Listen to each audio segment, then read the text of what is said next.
lawsuit against Cardi B.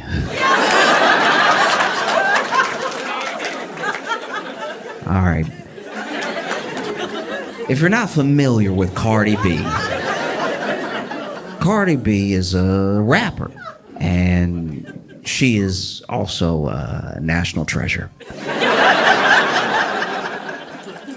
Cardi B is incredible, and this case is pretty wild. Basically, what is being alleged in this case is that Cardi B assaulted a security guard. It's alleged that Cardi B assaulted the security guard, and you hear both stories throughout the case. The security guard's story is that she was at work, securing the building. And then Cardi B walks in, and then she's like, "Oh, Cardi B." And Cardi B didn't seem to like that she was approached, that Cardi B was like, "What are you doing right now? Why are you in my face?" And that Cardi B got nasty with her very quickly. And so they were in the elevator together, and she said that she followed Cardi B out of the elevator to clear up any confusion. I don't know if it was to apologize or anything, but she admits that she did follow Cardi B into the elevator and out of the elevator. And then she said Cardi B really lost it and started cursing at her and everything, and then started swinging on her and stuff, and that she got a little nick on her cheek from Cardi B scratching her face, right? And then the receptionist and the doctor that Cardi B was there to see, because Cardi B was in the building for a doctor's appointment, that they broke up the fight, and then everybody went about their way. But because of this assault, because of this nick on her face, she is suing Cardi B for about $24 million.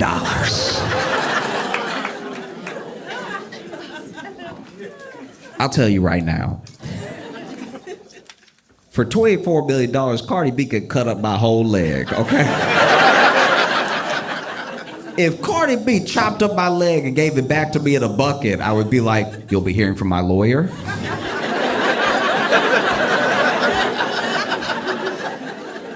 $24 million. That's crazy. So then, Cardi B's account of things is that she was going to the doctor. At the time, she was pregnant. She didn't want anybody to know she was pregnant. She didn't tell anybody, and she didn't even tell her security guard where she was going that day, her personal security, because she was just trying to keep this whole thing private, right?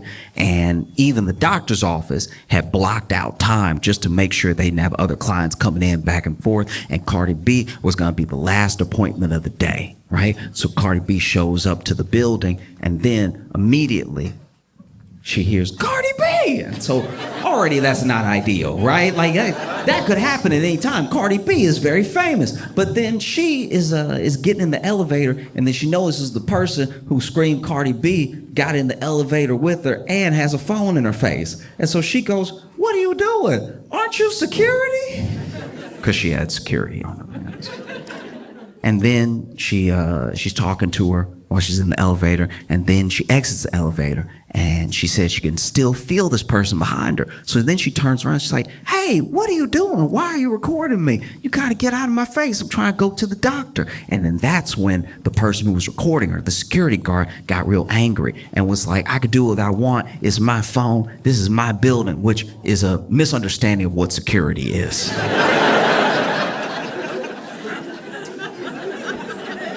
If that really was said, oof.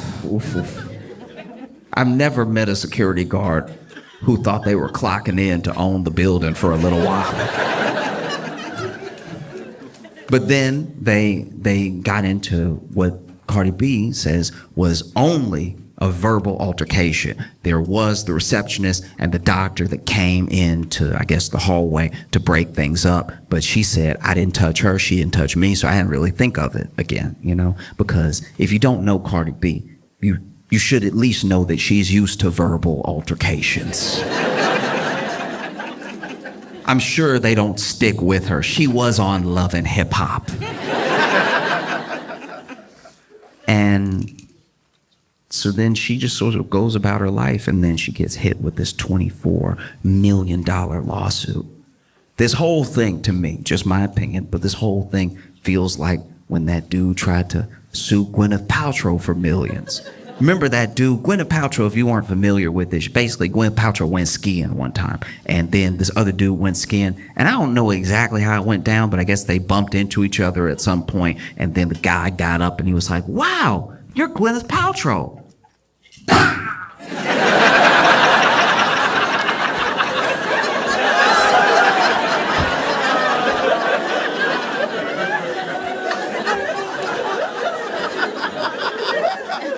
Oh, I'm ruined.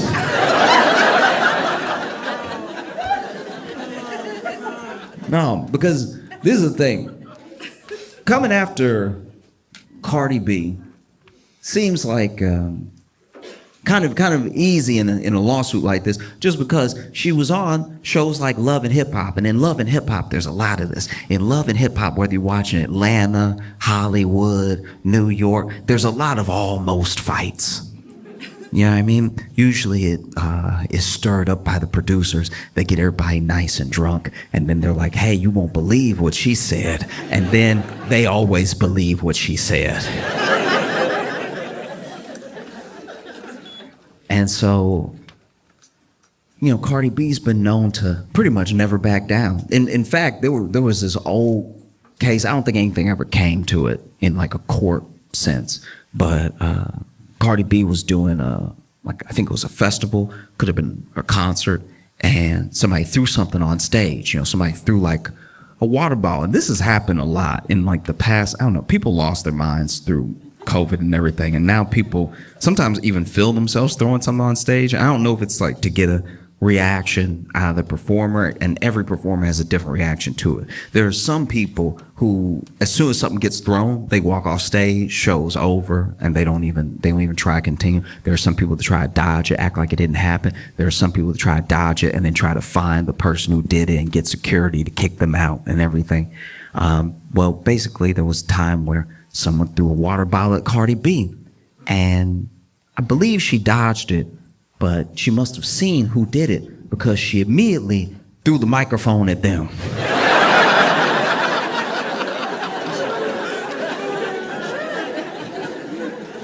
They probably thought Cardi B was gonna be some easy pickings. They were like, "I'll throw my water bottle now. She's clearly unarmed."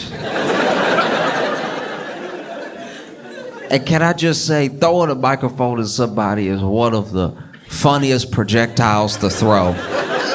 Because it's the only one where you get to hear their reaction to something being thrown at them in real time.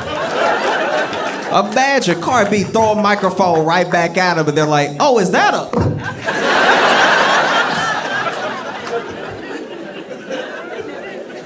Last thing the crowd hears before the show ends is a, "Whoa, watch out!"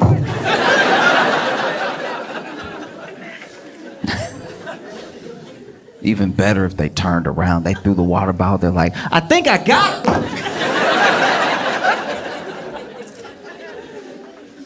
And so, well, they had this court case, and I don't know. Cardi B better than me. If I were me, I'd be losing my mind right now. $24 million for. That's what she's alleged. Like, the security guard is alleging $24 million. I don't even think I got $24 million worth of head. I think even if I was in a horrific accident, I'd probably only get like 10, maybe. And that's with half the head missing. $24 million just feels insane. And so, you know, they go to court, and Cardi B's got a lawyer, security guard's got a lawyer, and security guard's lawyer does seem bad at this. I don't know the law. I'm not a lawyer. I don't even know some of the stuff they're saying. When they get into like the real nitty gritty, like the weedsiness of the law, I don't know what's happening, right? All I know from all my hours of watching Law and Order is that if you're a lawyer and you're talking in court, you're talking, right? And then the other side keeps saying objection, and then the judge keeps saying sustain, you're not exactly doing well. And that's what's been happening this entire trial. The judge basically sustaining the whole thing. Like, this lawyer for the security guard keep withdrawing his own questions mid-question because he can feel a sustain coming. And like some of the questions don't have anything to do with anything. It's one thing if you're badgering the witness or you're really trying to like rile them up and get them to admit something, you try and catch them in a lie or something like that. It doesn't even feel like that's what's happening. This dude will just be asking questions that have nothing to do with anything or the case. It feels like he's just a Cardi B fan. The amount of times that Cardi B's lawyers have had to say objection, relevance is astounding. He's asking her all sorts of questions. At one point, though, he gets back on track and he asks Cardi B, you're saying that you felt threatened by my client. The security guard says, client, you saying you feel threatened by my client. I'm wondering why you feel so threatened. What was the issue? What was the issue? And then Cardi B says, I was pregnant and she's coming at me. I think she wants to beat me up and I'm pregnant. Hello? Hello? And then he goes, hello, hello.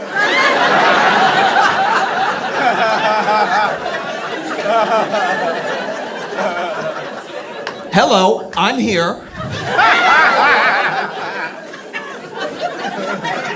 And that's when it occurred to me that maybe what's happening is that this security guard's lawyer, maybe, just throwing it out there, potentially has never met a black person. I think if you've never met a black person in your life, and your first black person is Cardi B, that's a bit of a crash course. That would be like if I never met a white person in my life. Never met a white person, never talked to a white person, didn't even see one in a movie. Never met a white person. Then my first white person ever was Bill Nye the Science Guy.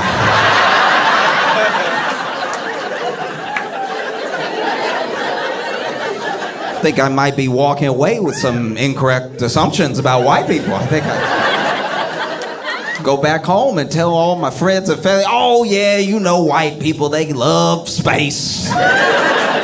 No, they got a bunch of facts about turtles ready at the hip. Oh, and they love bow ties. Can't stop them from wearing a bow tie.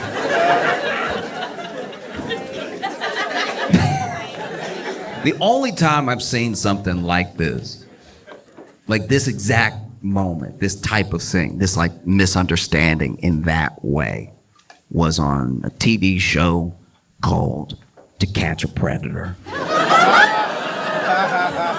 Okay.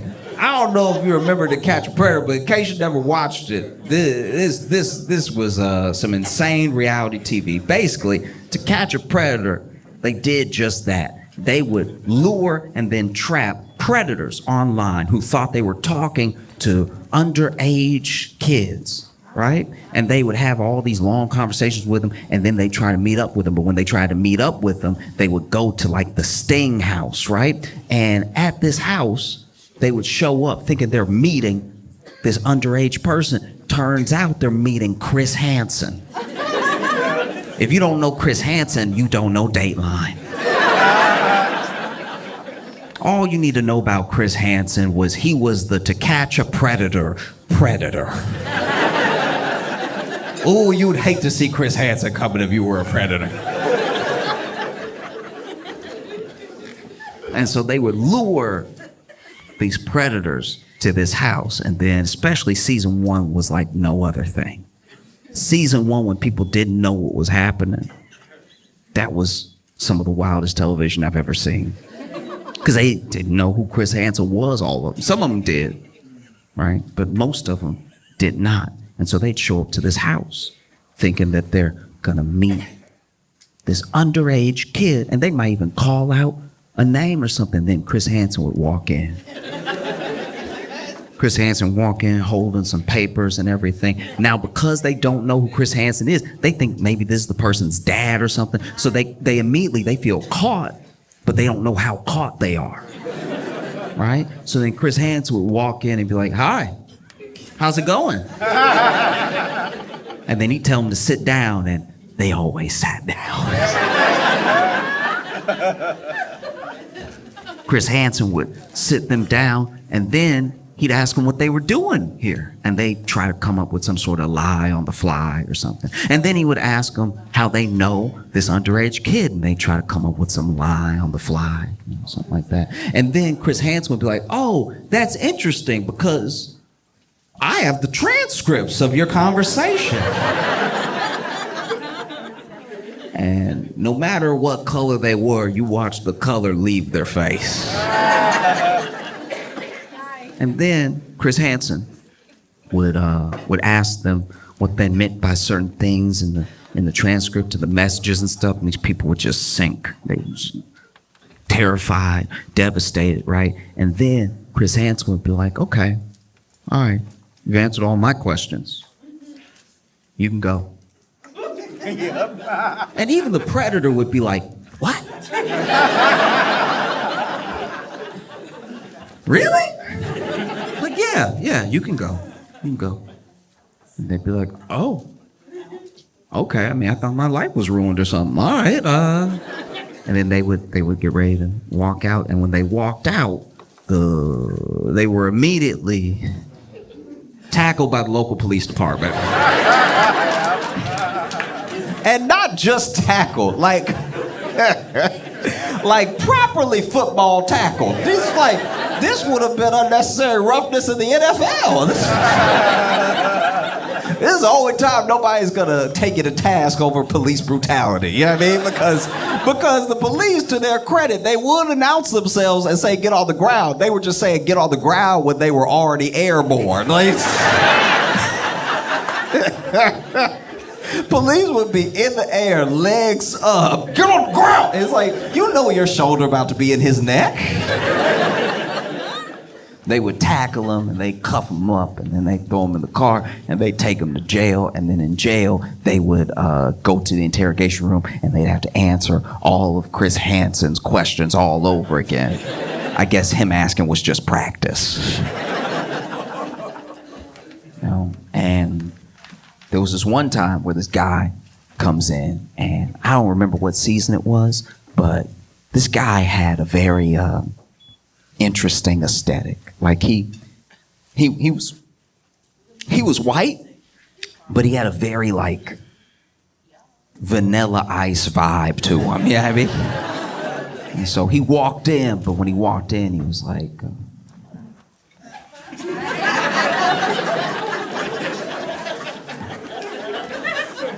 Chris Hansen walked in, and then when Chris Hansen walked in and told him to sit down, he was like, I.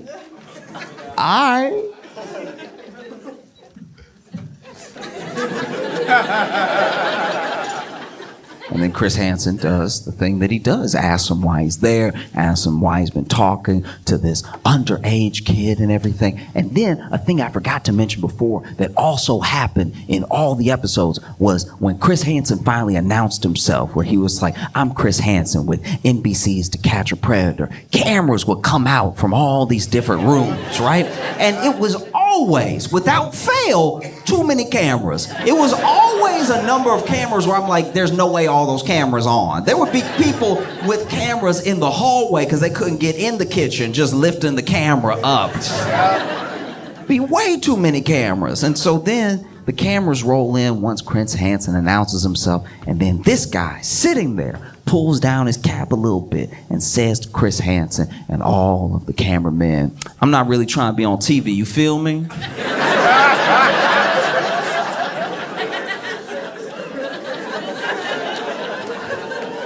Repeats it. "I'm not really trying to be on TV, you feel me? You feel me? You feel me?" And Chris Hansen, without missing a beat, this man says, "I'm not really trying to be on TV, you feel me?" And Chris Hansen says, "Yes, we are filming."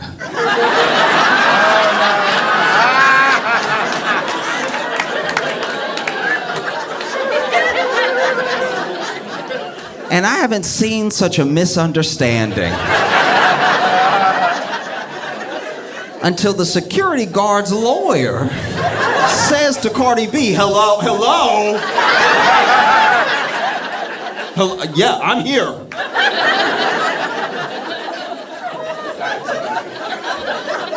That man lucky. That man lucky. Cardi B at no point in her testimony hit him with a like that. That would have broken his brain. That would have ruined his life. He would have bent his knees. Oh! Everybody get out! What's happening? No. Because once again, this dude is wild. This dude is asking her questions about things that have nothing to do with anything. At one point, I think he's really in his head, he's having his like Perry Mason runaway jury moment. Like he's doing something right out of Law and Order in his head because he gets his planted stance. He starts going in on Cardi B and he says, today versus yesterday, all right? Yesterday, you had short black hair.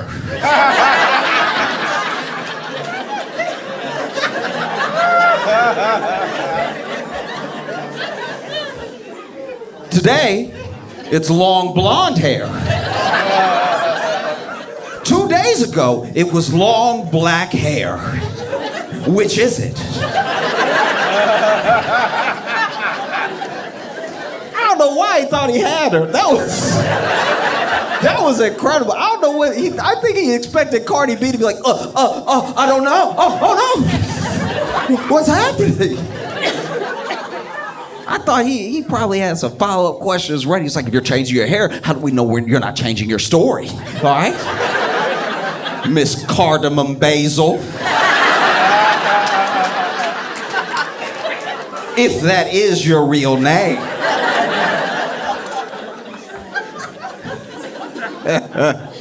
And Cardi B just laughed it off. She was like, they're wigs. Like, what do you want me to do?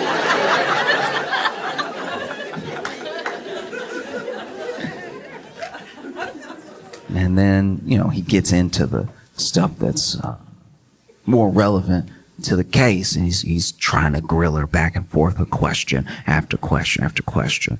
And he finally gets to this point where he's like, why did you feel threatened? She says the pregnancy thing and everything. But he's like, you said yourself that my client is about your height. Why would you be intimidated by her? And then Cardi B goes, yeah, I mean, she's a little bit taller than me, but she's bigger than me and everything. And I don't know what she wants to do. Now it seems like this person wants to beat me up. I don't know. Like, I don't know if they went from wanting a picture to beat me up or just wanted to beat me up and record. I don't know. I don't know what's happening, right? And so then this guy goes, why are you so intimidated by it? You're saying that she's bigger than you. What makes you say that?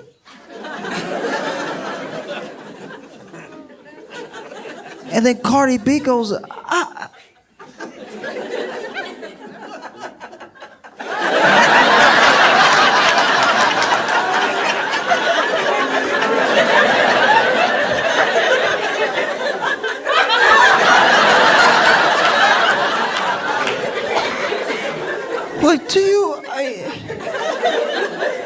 do I have to say it?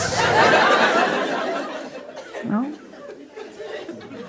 And then he's like, are you calling my client fat? Are you calling my client fat? All right? Did you call her fat that day? In fact, you called her fat that day, didn't you? And then Cardi B is like, no, I was only calling her the B word. Like, it was really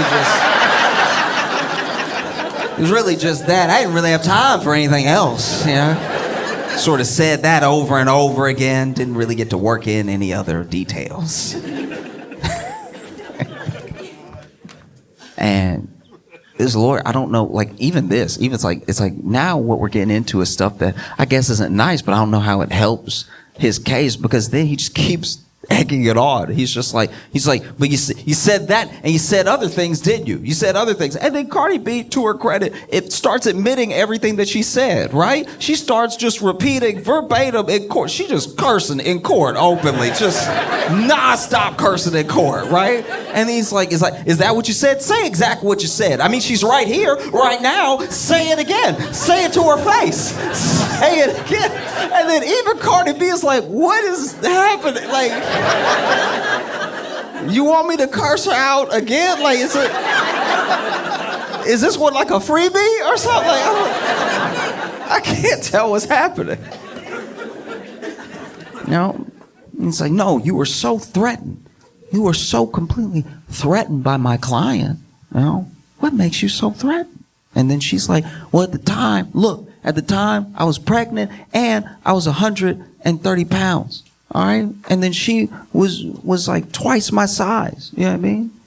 And then once again, he gets on the same thing. He's like, are you calling my client fat? And she's like, no, I'm not saying. She just, No, what? I don't know. What are you trying to say? Say it. Say what you want to say. There's no harm here. Say it. She's security heavy.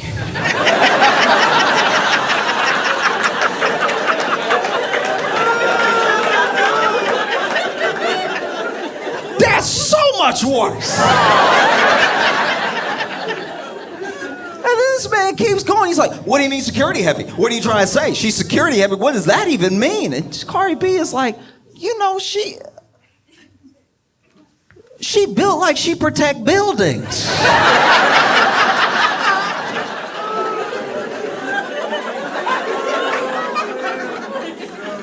If it were me and I was Cardi B, I'd probably be sitting there furious. Cardi B better than me, I'd probably be sitting there so angry. I'm just trying to live my life. I was trying to go to the doctor privately. My business is always out there. People get paid to get up in my business and everything. And I'm just trying to have a quiet moment. I'm not feeling well.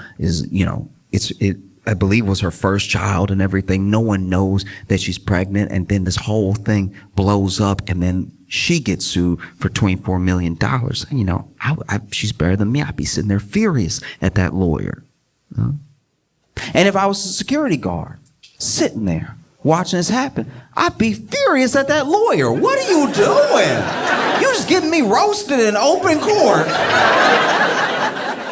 This doesn't feel like it's getting me any closer to $24 million.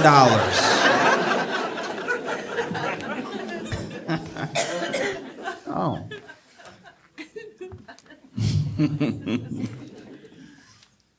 Because I'm not going to sit here and act like I'm better than anybody, okay? If times get tough, if things get rough for me, I run into George Clooney. It's just me and George Clooney in the hallway. I know I haven't been able to pay my rent or anything. Is his word against mine? I'm gonna see George Clooney. I'm gonna put my hand on the ground. I'm just gonna.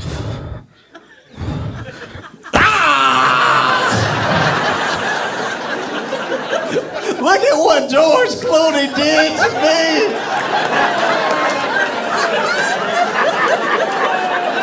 Why would Ocean's 11's George Clooney do this? I thought he was a good man. I can't believe that Ocean 12's own George Clooney would step on my hand like this. What's that you say? He still owns the tequila company?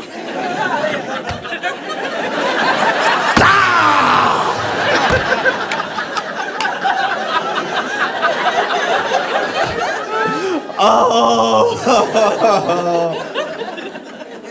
Oh no. Who would have thought Ocean's 13 George Clooney would be capable of something like this? I thought he'd be president one day. Nah, easily.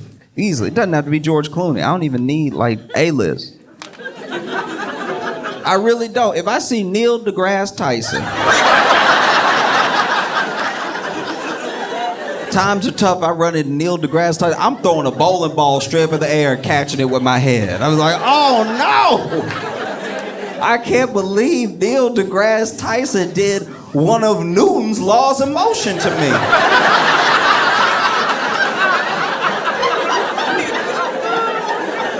I think it was the first one. No. Doesn't have any popular person will do, you know? If I see William H. Macy, I'm gonna run into a wall like that dude from the show Fargo. I'm gonna run right into. If I ever meet William H. Macy, he better pray we outside. Because if she's trying to get money out of Cardi B, you know, this is not the way. She over here admitting that she only got nicked. Just a little. That quick. That. And she said that she had to have 2 plastic surgeries. Even brought the plastic surgeon to court, and the plastic surgeon came into court with a picture, right? Now, the plastic surgeon, this is also why I feel like this case is bogus, because she doesn't have a picture of the scratch from the day that it happened. Her plastic surgeon had to come in and do a before and after picture, and honestly, I don't know if that dude, the plastic surgeon, I don't see what he did. Like, it's... Even when they tried to show the cut, like the little scar that Cardi B supposedly gave her,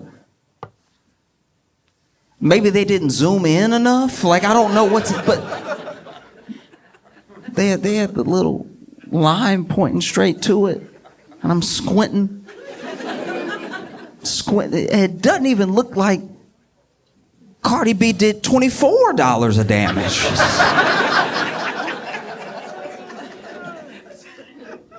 Oh, you try and get money out of Cardi B. This is not the way to do it.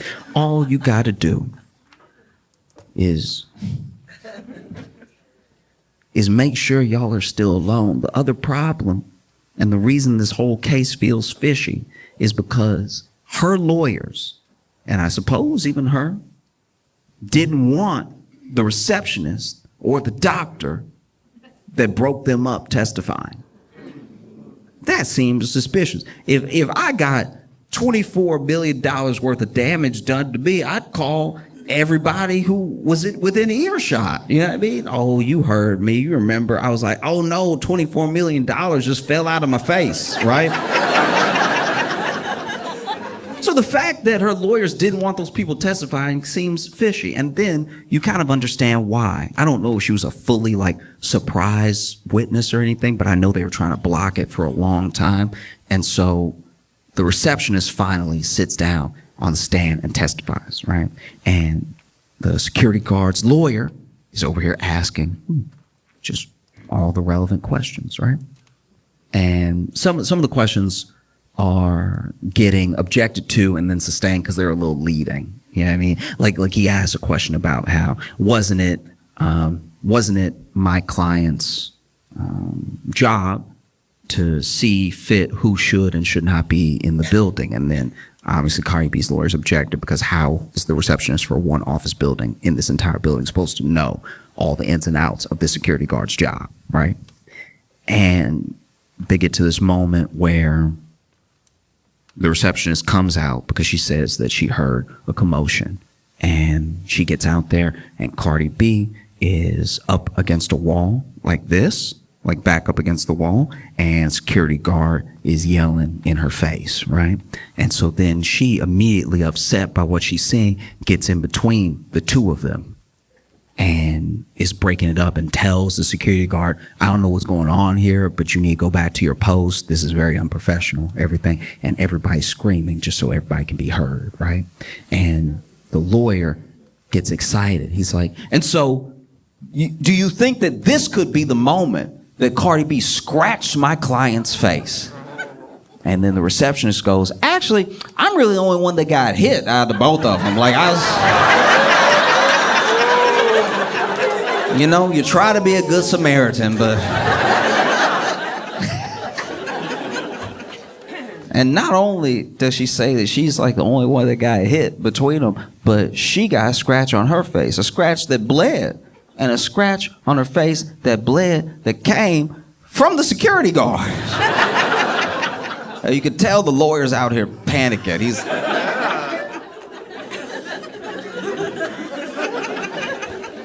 Whoops. Okay. All right. And so then he starts, in my opinion at least, sort of like badgering her a little bit with questions to try to like double back from the fact that now it looks like the only person that may have assaulted someone is his client.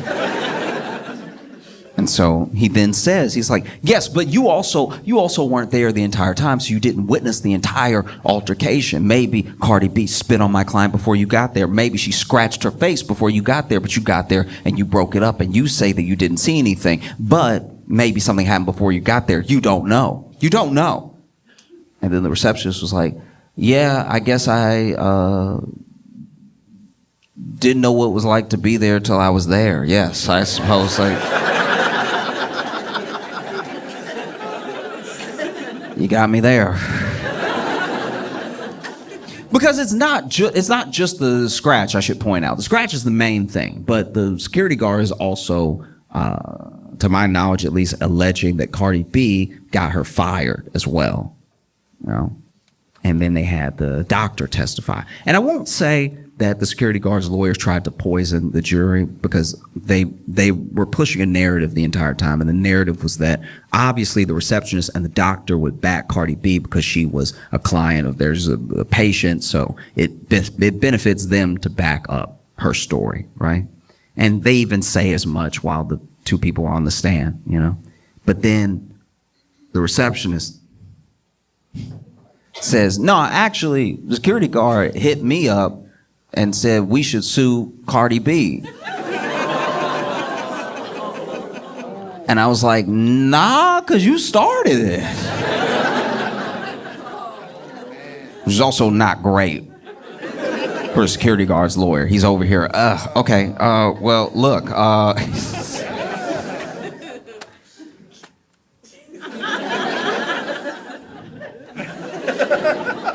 nothing further.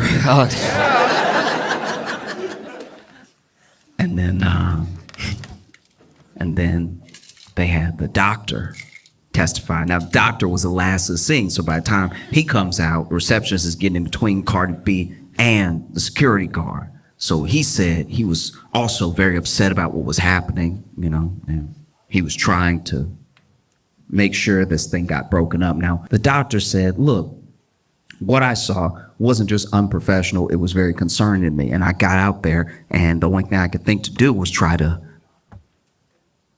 match the body language of the security guards. I don't even know what that means, but I imagine it means he ran up out there, he saw three people arguing, and he was like, hey!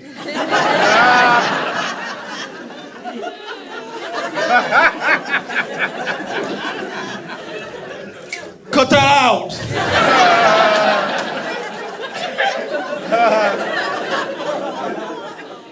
Because by his own account, it's not like he the one pulling people from people or anything. Reception has already broken it up and taken some punishment, and so...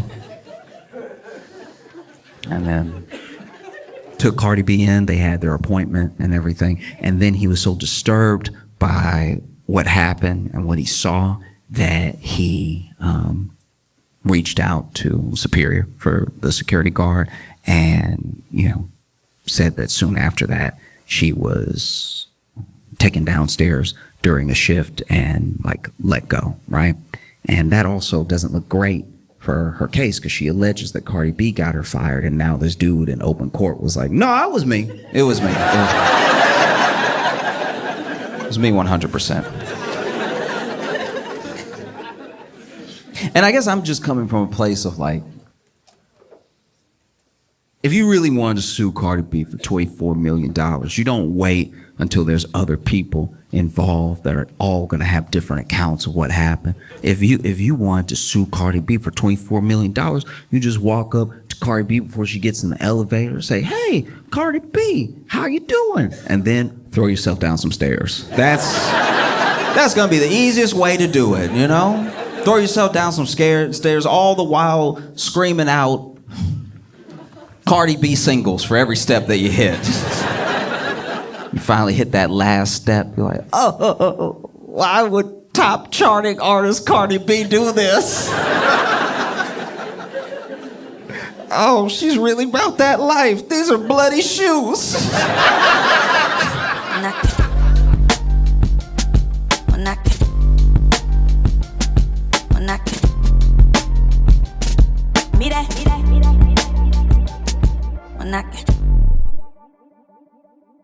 Halftime show.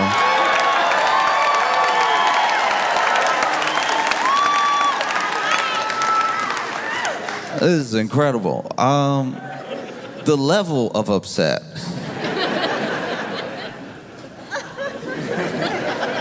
You ever see somebody get so mad that you're like, this is just weird? Like, not even, we're past like the levels of angry I expect you to get, and we're into a new realm where it knocks me out of even any sort of reactionary response. I'm more just like, are you okay? One time, I was at a McDonald's, right? And this dude, he must have wanted the pickles that come with the sandwich. They come with the sandwich. He got a hamburger, comes with a pickle. His hamburger didn't have a pickle.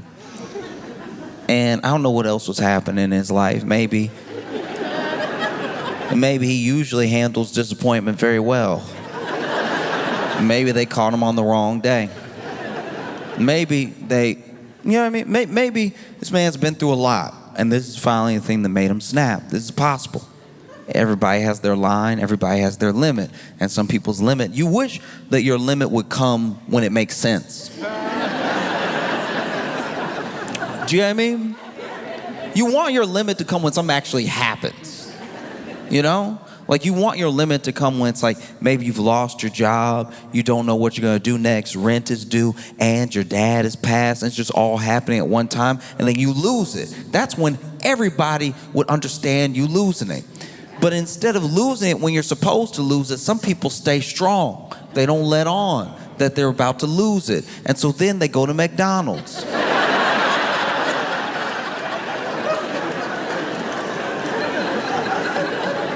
And they order a burger. And then they realize their burger doesn't have a pickle. And then all the injustice in the world comes out. All at once in this McDonald's. And so now you're screaming in front of a bunch of strangers because you don't have a pickle. And we all know that you know you don't have the pickle, not because you opened the sandwich to check, just in case you were like, hey, is the world fair today where there'll be a pickle on my sandwich? No, you know there's not a pickle because you ate half the sandwich and you haven't hit pickle yet. And so you finally open the sandwich, just give it a look. Be like, maybe this is a slippery one. Maybe this pickle's sneaky. You know, they supposed to put it on top of the cheese before the bun, maybe under the condiments, but maybe this one, maybe this one's sneaking in there between the meat and the cheese, who knows, right? And then you open the sandwich, you realize you've had no pickle, you realize you've been looking forward to pickle this entire hamburger, and it was never gonna come. It was never gonna come. It was never gonna come, just like your job isn't coming back, just like...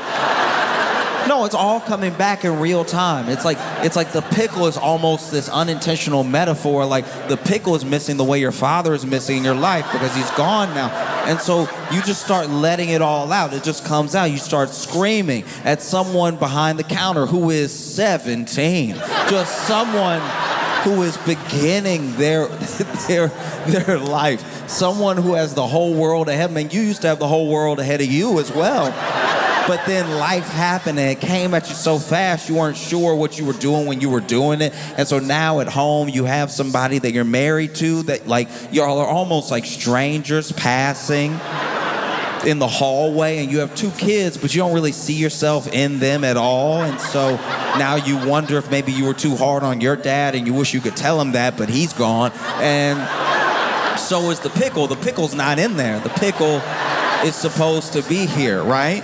And that's why you end up screaming at this 17-year-old at the top of your lungs to the point where people are recording you on their phone, which is never great. Your life never gets better after that. That's never the beginning of something wonderful. It means you're probably about to lose the next job before you even get it, because you've lost your job and you're gonna apply for more. You might even apply here. They won't hire you. But the next job you apply for, they're gonna look this up. They're gonna put your name in Google, and then this video will come up of you screaming at this 17-year-old that you accidentally called dad. And that's a tough part about not snapping at the right time. If you had snapped 15 minutes ago at home, everybody would get it. Somebody might even hug you. But now you're in McDonald's and they're just calling the police.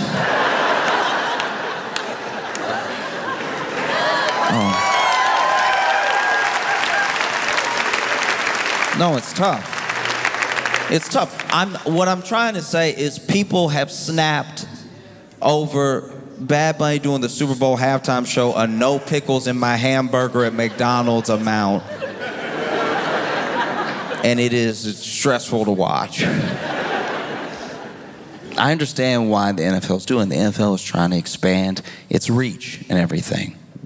What better way than with Bad Bunny?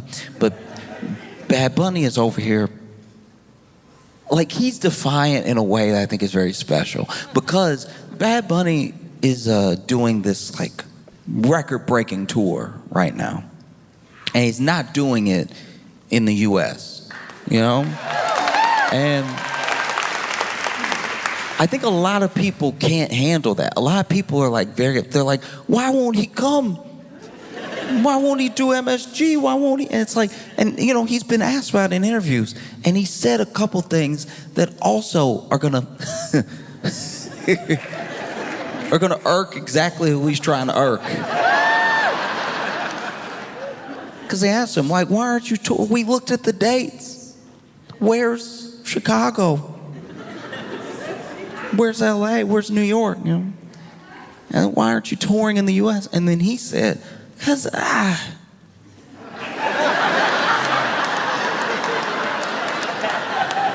it's just not necessary.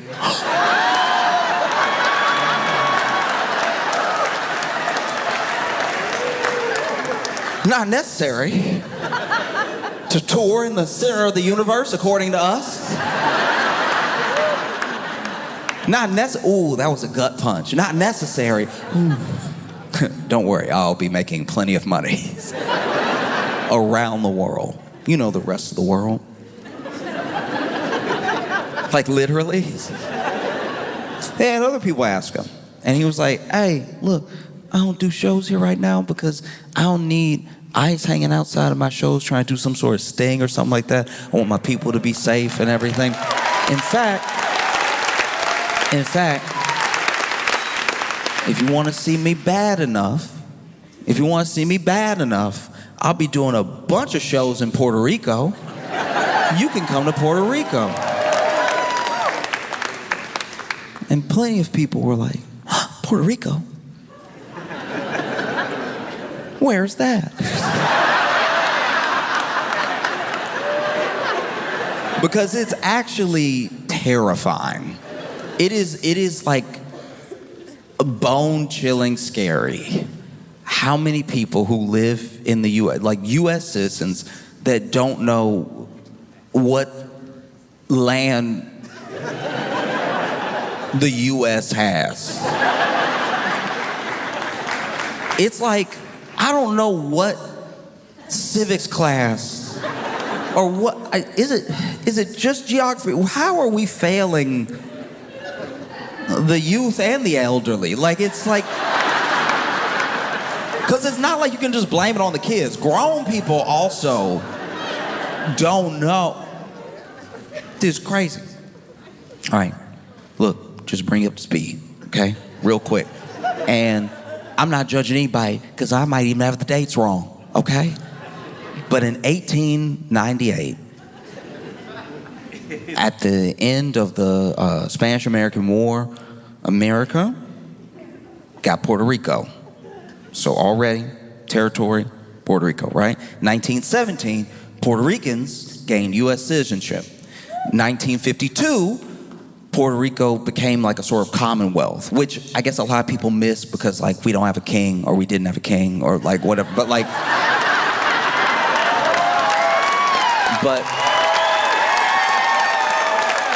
just like simple, that's the status. So if you are Puerto Rican, you are a U.S. citizen, okay?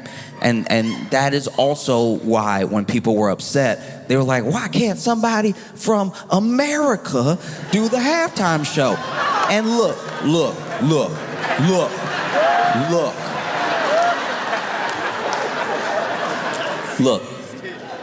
Listen to me.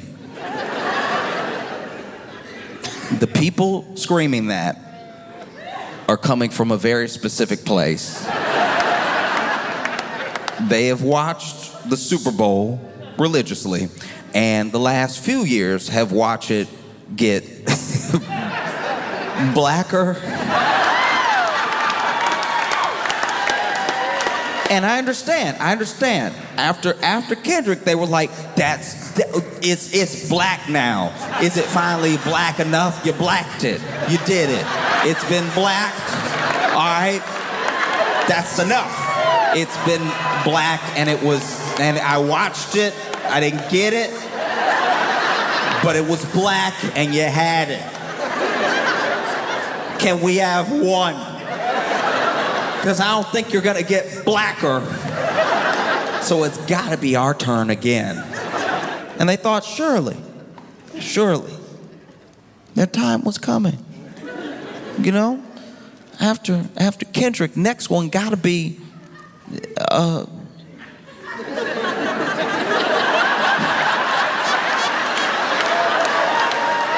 what I mean? Yeah. Next one gotta be the one that does that song with the twang to it that you really like. Gotta be. Come on, we even look. You did it. So I did all that rapping. I let rapping in my house just because it was a Super Bowl halftime show. That's as black as it's gonna get. I refuse to let it get any blacker, all right? These people were like, it can't possibly get blacker. And then they were like, all right, I'll raise you no English.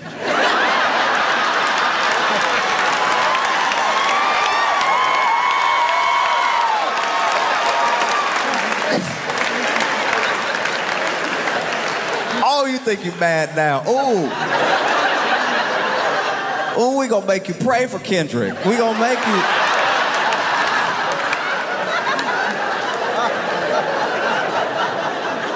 Ooh, Kendrick, please hit us with some symbolism. I don't even understand what's going on now.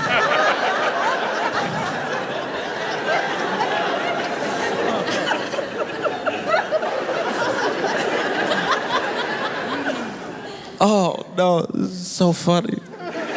They're so mad. They're mad in a way that's like, I don't even know, like even if I wanted to help, I wouldn't even know where to start. Because what are you so mad about? It's like, because it's Super Bowl. It's Super Bowl.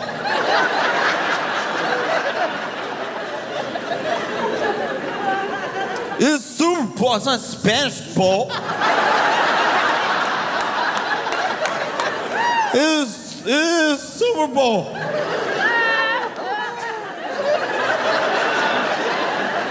What's next? I love what's next, by the way. People love to take a thing that's actually happening and then do a hypothetical that'll never happen off of what's next. You see Bad Bunny's doing a Super Bowl halftime. What's next? You gonna make Superman Mexican? That's what's next. That's definitely gonna happen. What's next? What's next? You know what I mean?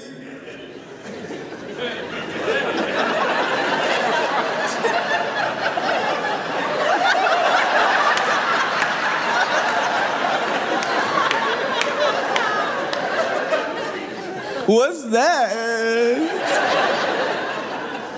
Because it's scary. It's scary. You know, you watch the Super Bowl halftime show, these people might, by accident, learn some Spanish.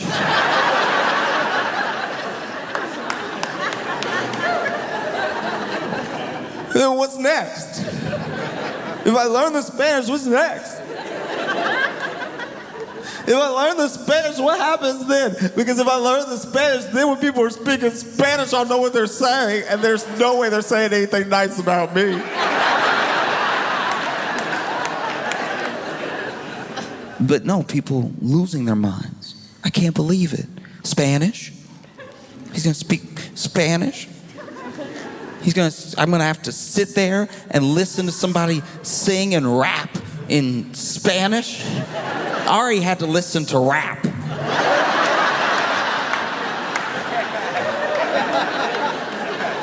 You know what that was like for me?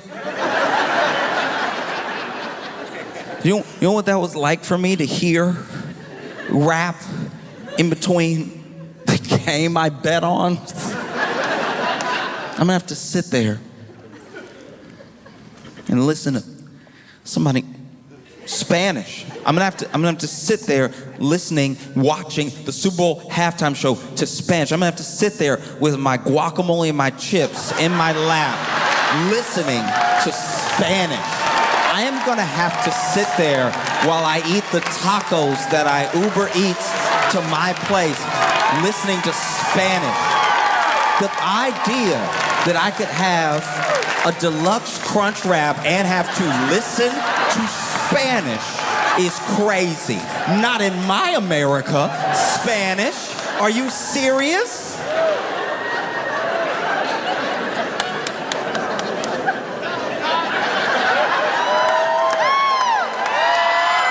I can't believe I'm gonna have to listen. I want all the Spanish in my mouth. I don't want it in my ears. Which has like pretty much been the approach of a large portion of the U.S. for a long time. So much of the culture, so much of what people like about a culture that they're willing to take in, they try to do as best as possible to the exclusion of the people that the culture's actually from, right? So you'll see how people of Latin descent have been treated in this country the entire time, while we fall in love with more and more and more and more of their stuff. You know what I mean? And it's something that obviously happens to black people. It's something that's happened to Asian Americans and everything, but it's something that doesn't always get addressed, is that if you loved what we make, then just love us. We made it. You know what I mean? Like, it's a crazy thing. It's a crazy thing to love almost every aspect of a culture and then meet the person who created that culture and be like, I don't know if I trust you though. I just kind of want all your stuff at my house. It's like, oh, I love that thing that you do. I'd probably just take it. What if I took it and then pretend it was mine? Wouldn't that be dope? What if I take it so hard that one day I tell you about it? No, I tell you about it and then I tell you you're doing it wrong because it's actually... No, what if you have your entire culture with a different understanding of everything, a different understanding of the world because it's from a different lens, and it's also from perspective of a people who have built a very rich heritage and everything. And what if one day I stop by, and I'm like, oh, that looks cool. I'll take some of that. And then when I say it back to you, and you're like, that's actually not how you say it, I'm like, I think I know how to say it.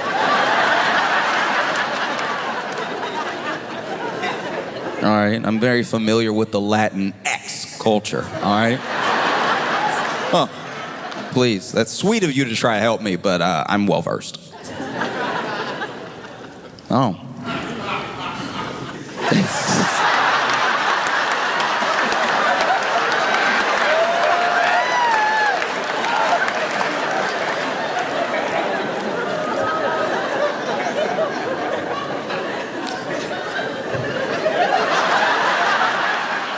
That's wild, because that was the laugh. All right. No, because you see, Bad Bunny moves in a way that's very intentional, and he has the loyalty of his fans and his people because of how he moves. Because there are plenty of people that truly, and I'm not saying this from a place of judgment, I'm saying it just from noticing. There are people who truly forget where they come from as soon as they get success. It is a very, sadly, once again, it's a very American mindset to have that as long as you get taken care of, as long as you're okay, you can leave whatever behind, And you're out now. And you're out, you made it out. And then you start to rationalize in your head, well, if I made it out, then people just have to do what I did to make it out. I'm not special. And they'll be able to take care of themselves. And then all of a sudden you're gone. And there's not a real building of community. There's no upward mobility for the people around you. You just up and win, right? And look, it's also a very hard thing to do to try to bring everybody with you. Plenty of people have gone bankrupt trying to do so. You see us like, and I've done it from time to time. I'm not innocent of this thing. So once again, I'm not judging. But you see us with entertainers and athletes, we'll judge them for like going broke quickly, and we always make the assumption it was because they made stupid decisions. Maybe they bought one chain, and then we're like, well, they were out here buying chains, and so now they're broke, and so. But more often than not, what happens, and what a lot of people don't talk about, what a lot of people don't give them credit for, is one of the reasons that they went broke is that this new money, it's a lot of money, but this new money tried to bring everyone with them at the same time. We're not able to set up systems for everybody to succeed. And so then everybody was broke in like 5 years' time. It's because of their heart that they were broke. It's because of their intention to try to bring everybody with them that they aren't in some mansion somewhere, Essentially, you had something like that happen to MC Hammer. There were a lot of people that hear how much money MC Hammer made and then how much he lost, and they thought to themselves, oh, he must have been balling out or something. He probably deserved to lose all that money. Then you hear interviews with MC Hammer. He talks about his business and everything. He talks about the people that he hired. This man hired family. He hired friends from the hood. Just try to give them jobs, either to keep them out of trouble or just get them some money, because he knew that they would do the right things with their money. But he's one man. He's one man, and eventually you can't have all these people on the payroll. You can't have all this money going out when not enough is coming in, when not enough is coming back, and so eventually you do lose everything. So it's an admirable thing, and it's a smart thing to say, hey, if you want to see me, come spend your money here. Come to Puerto Rico. You can come do the shows. Anybody can come. We'll have a good time here. You see Bad Bunny thinking ahead. I'm not going to do shows in a place that has these like ICE raids and everything, because also in Chicago, there was an ICE raid of this apartment complex. And in the apartment complex, they grabbed everybody. They grabbed everybody in the worst way. They zip-tied kids. Some kids, scared, crying, terrified. Nobody knew what was happening. They entered the building with flashbangs and everything, all because they said that they were there for, I think, like 6 members of some gang. Trend Day, Aragua, I'm trying to pronounce it the way the president pronounces it.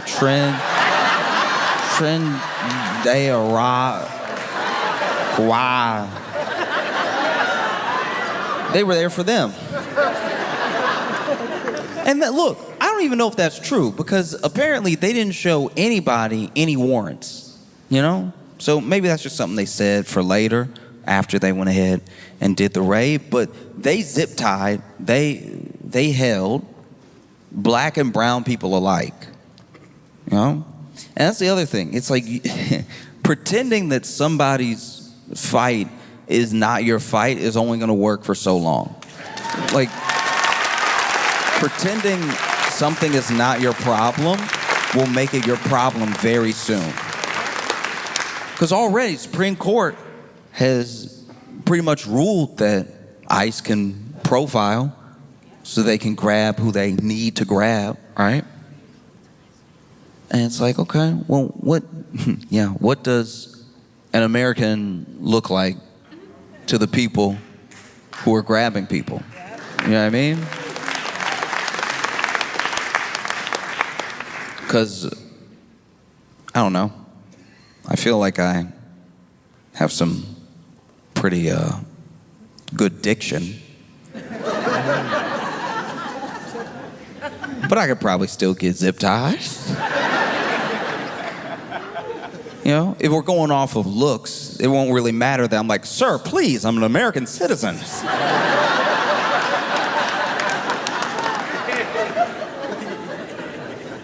Because you see what's happening.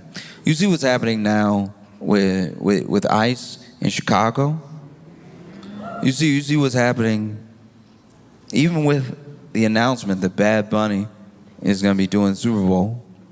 You have, Corey Lewandowski saying that ICE is going to be at the Super Bowl as well. And it's like, all right, but what's the point of that?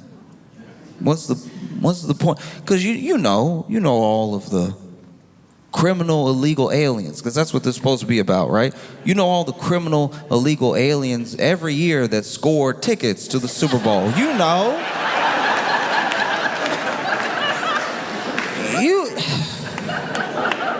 You can't swing a stick without running into a criminal illegal alien with Super Bowl tickets. You know criminal illegal aliens love the Super Bowl. They love rolling up to the Super Bowl. Got my tickets right here. And no other form of identification. You know criminal illegal aliens. They can't stop going to the Super Bowl.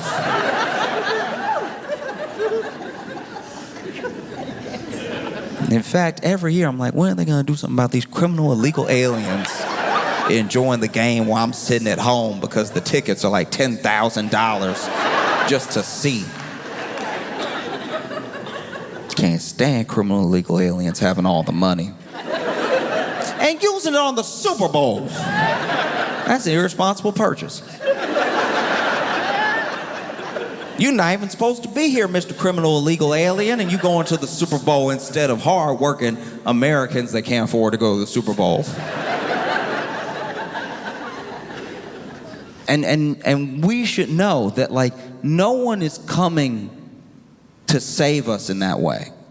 This is everybody's problem, and there's not enough of a travesty. There won't be enough rights that are violated. There won't be enough unconstitutional things happening that's just gonna make the people doing it go, whoops. That's not gonna happen. They're not just gonna stop. You know, they zip-tied kids. Kids who were born here. Because this was never about what they said it was about. You know? I look at ICE the way I look at, like, season 6 of Ghost Hunters.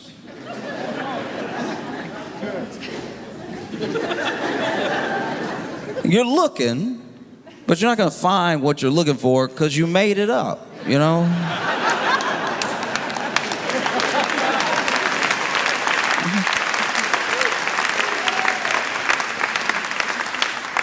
It's a very scary thing. Because don't get me wrong, look, plenty of ICE agents are over here masked up top to bottom. Can't identify who they are. It's not like they're wearing a badge. It's not like they have their name, all over them or just on the front or anything like that.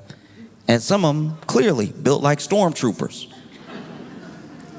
And then some are built like mall cops. Like there's a couple. I don't know if you saw that video of that young man that was running from ICE and hopped on his bike and rode away, but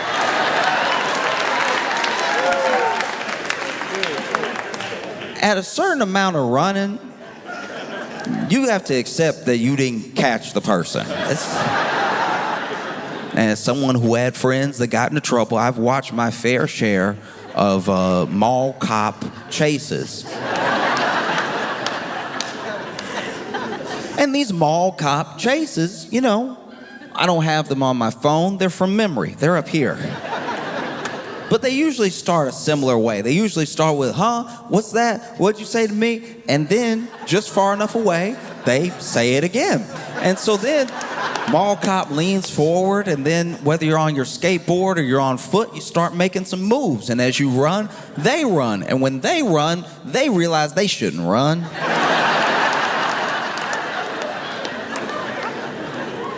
It's a battle. It's a battle for them to run, and you can tell because the kick. Okay, I'm not a runner. I'm not an athlete in that way, but I'll tell you right now that okay. When you watch runners, when you watch like a Usain Bolt, like an Olympic runner, and they start off and they have a foot up and everything, got the foot on, the hands down, looking up, and then I don't know why they put the butt up. You see they put the butt up and they're down, but then they're like, ugh. I know this isn't true. I knew this isn't true, but when I was little, a friend told me that they do that so that they can fart before they run. It's clearly not real. But he's like, no, you don't want that air getting out and it knocking you off course.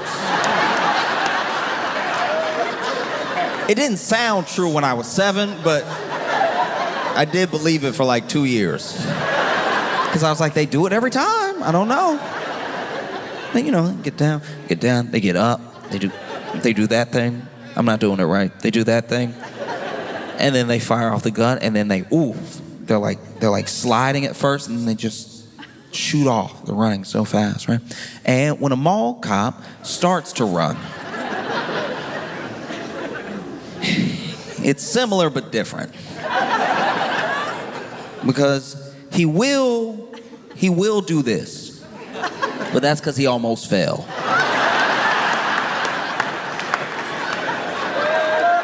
He got knocked off balance reaching for you. All right? So now he,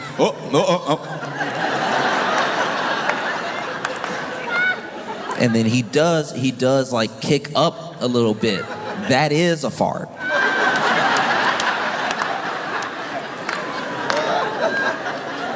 And then he starts to take off and chase you. The problem is, I don't know what happens. I don't know what happens when you take up the badge of mall enforcer. I don't know what happens to your right foot. I don't know what happens to your left foot. But they stop speaking to one another. And in these mall cop chases, I've seen plenty of them kick off, up. Into a food court table. And that's what it looked like, because my man kicked off on the bike and he wasn't even pedaling fast at first. Still seemed like he was talking. Do you know how embarrassing that is to run after somebody who isn't even breaking enough of a sweat to stop talking to you? And then they also ran after this man for too long. At a certain amount of somebody getting away, you gotta just let them get away. The clip became more embarrassing because they kept running. I'm like, now he on the bike, now he pedaling. You didn't catch him when he was pushing a bike. You're not gonna catch him when he's on a bike. There's a huge difference between those two things. Pushing a bike, he all encumbered. He gotta figure out when to throw the leg over and everything. Now he's on the bike. He's gone. He's gone. The only thing that could make that video more perfect is that dude.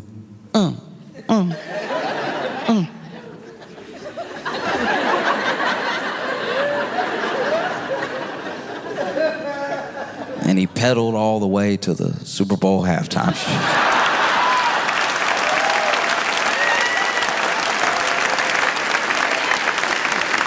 Anaheim, y'all been phenomenal. Thank you so much.